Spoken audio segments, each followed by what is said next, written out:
The political environment has warmed up to the recent development where new twists and turns crop up every day post the resounding victory by the BJP during the just concluded Lok Sabha polls.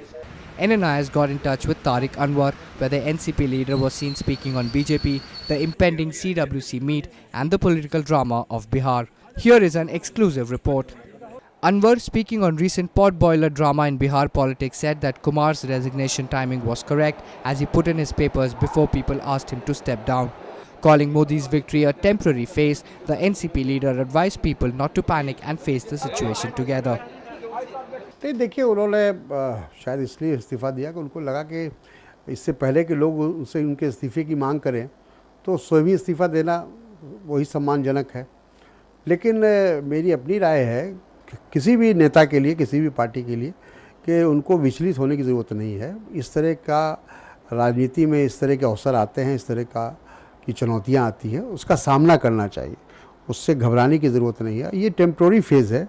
ये जो नरेंद्र मोदी का जो की जीत हुई है, इसको ये नहीं मानना चाहिए कि ये परमानेंट है। इसके पहले भी भारतीय जनता पार्टी जीती है, इसके पहले भी जनता पार्टी या जनता दल के रूप में उनको कामयाबी मिली थी, लेकिन उसका इतिहास हमारे सामने है, तो इसलिए घबराने की आवश्यकता नहीं है। इसको हम लोगों को सबको मिलकर फेस करना चाहिए। Talking about the impending CWC meet, which is scheduled to take place today in the national capital, Anwar had a word of advice for Congress members. उस पर चर्चा होनी चाहिए। CWC जो है वो सबसे सुप्रीम बॉडी है कांग्रेस पार्टी की, और ऐसी जो भी कोई भी क्राइसिस होता है तो CWC में उस पर चिंतन होता है, डिस्कशन होता है, और मेरा ख्याल है तमाम पहलुओं पर चर्चा होनी चाहिए।